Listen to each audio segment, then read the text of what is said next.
hand that best reflect personality. You can do anything with them, or near enough. 9s, 10s, jacks. They're loosely similar. You can limp, you can raise, you can even re-raise if you're feeling a bit fruity with them. I personally am going to limp here.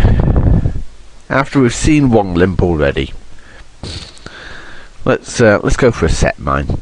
I mean, we're obviously calling any raise that comes from the blinds. That's not a great flop, but we'll see what plays out here. Because if this goes 3 checks, I'm going to have this little swing, and it has gone 3 checks, so 3/4 of the pot for 6 cents. Let's have a little see. 2 folds, 3 folds, good enough.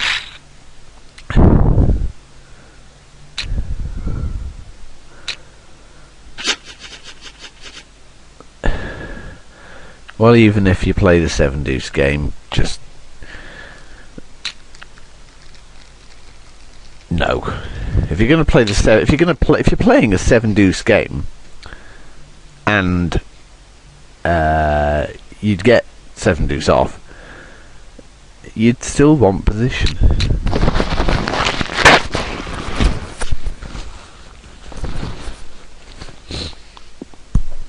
Apologies again, needs to blow my nose.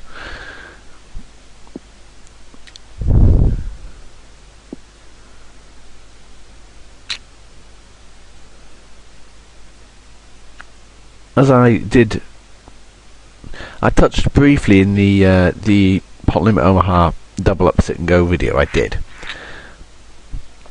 Position is everything in Omaha. It's still very important in Hold'em. Not quite as important as it is in Omaha, but it is vitally important. And the vast majority of players at this table, I would imagine, aren't going to know that, or aren't going to understand that. Now, min raise from under the gun +2. What are you achieving by min raising there?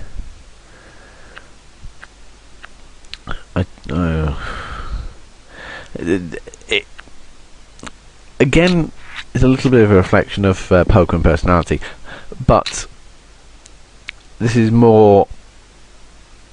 This more taps into what are good players and what are bad players.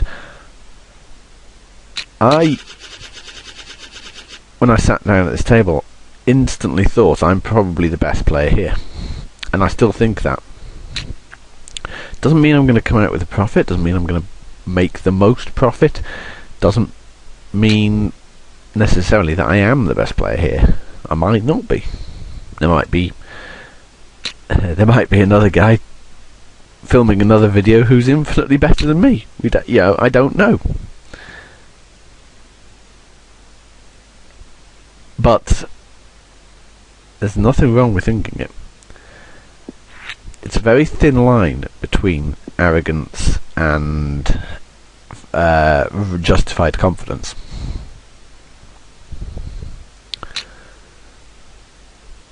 And quite often in poker, it's because poker is a game of opinions. It comes down to, is the person arrogant, or are they justifiably confident of their ability? It's an opinion thing. One man's trash is another man's treasure. You get the idea. You get the idea.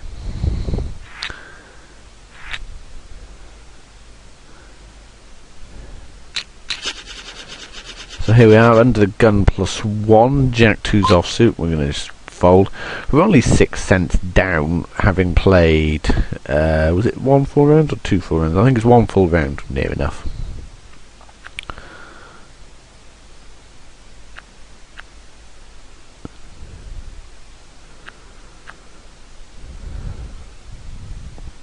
So I'm still quite confident that within the next half hour or so there's going to come one big pot and I'm going to take it down.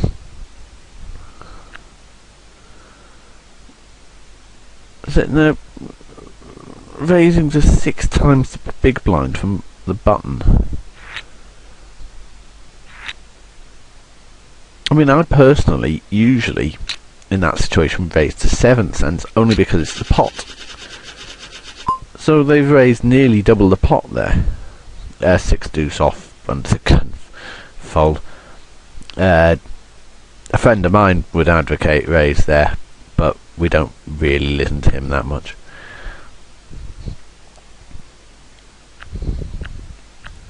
Sorry, JP, mate. Sorry, mate. No, the raise to 12 cents from the button there. As I've explained, I raise to 7. If I raise pre-flop, I raise pot, regardless of my strength of hand. So as to disguise the strength of my hand. You don't know whether I'm doing it with 3-4 suited, or you don't know whether I'm doing it with aces.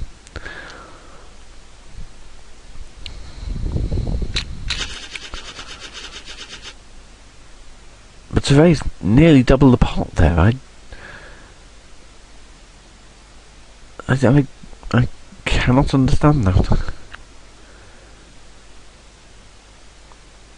And again, it's worth emphasising that's the type of thing that you are going to find at microstakes level. If you're a good player, if you've read up, if you've got the basics, if you've got the fundamental theory solidified in your mind, you're going to think, what the hell? And there we go again, you see. Different player, same raise. Okay, I've only got king 5, so I can't call out of position. But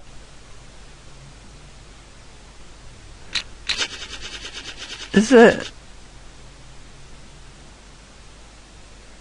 a disease catching? Is insanity contagious all of a sudden?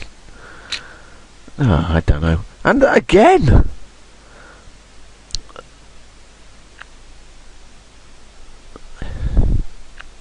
well, I've got to be honest, I'm starting to get a little bit I'm starting to get a little suspicious here that there's some multi-accounting going on. 3 different players at the same table to all make the same, frankly, obscure raise. That really has got me baffled.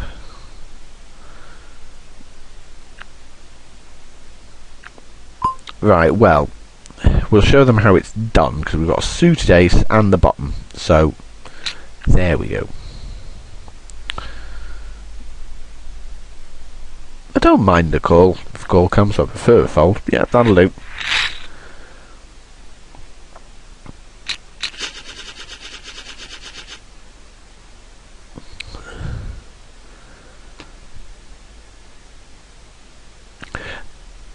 As I was saying earlier on, I do find that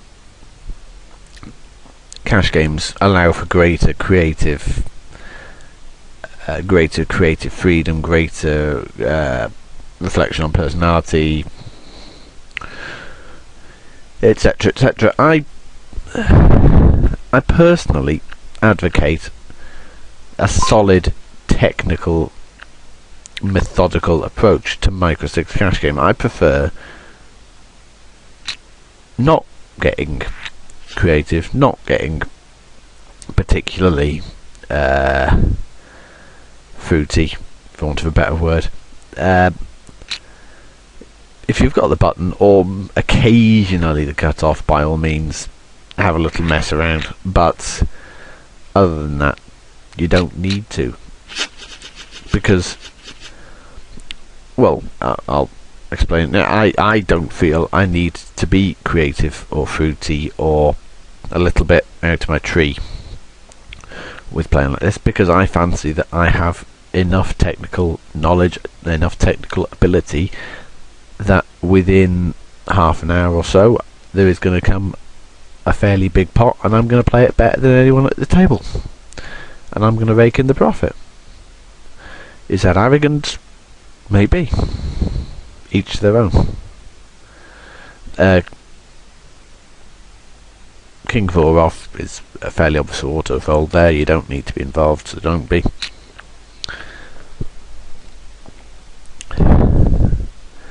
I cannot emphasise enough for guys who are fundamentally tournament players who are looking to start to change their game to cash. I mean, I've done the same myself. I started off as a cash game player, became a tournament player, and now I'm in the process of switching back.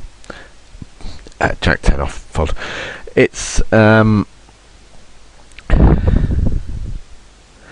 there's nothing wrong necessarily, even if you're bankrolled so that you actually could start playing cash at, you know, $1, $2, get my words out, $1, $2. There's nothing necessarily wrong with starting at a lower level just to pick up the swing of cash games again at a level you can better afford, if that's the right words.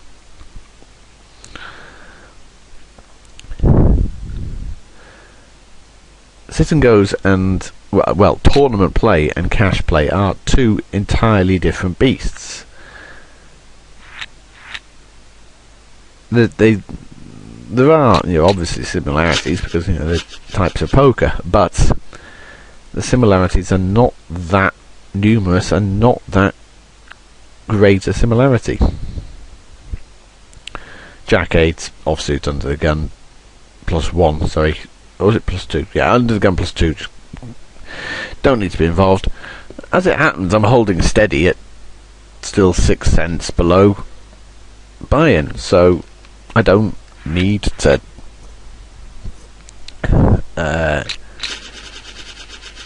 go testing the water. Now, here we have a problem. We have a demonstration. King, Queen offsuit, under the gun +1, under the gun has limped. I'm actually going to fold.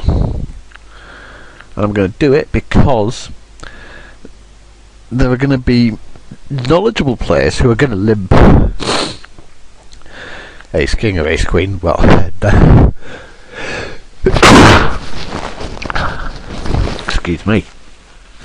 excuse me. No, there are going to be supposedly knowledgeable players who are going to limp Ace King or Ace Queen because they don't know what they should be doing with them. And now there, you see, we've flopped top pair on an already flushed board, so we'll just keep one out of the way, because because people are going to limp hands with 2 diamonds in. They're going to limp Jack 4 suited diamonds. They're going to limp Queen 3 suited diamonds. Don't ever underestimate how fishy some of the people playing this level could be. King deuce offsuit under the gun, we'll just fold that straight off.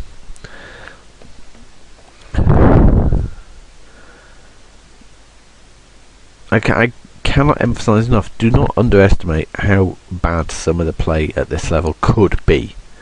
It's not to say that it's all going to be bad, and I'm not going to say, that's not to say that there aren't going to be very good players at this level. There are going to be people who do know what they're doing, but they're going to be rare.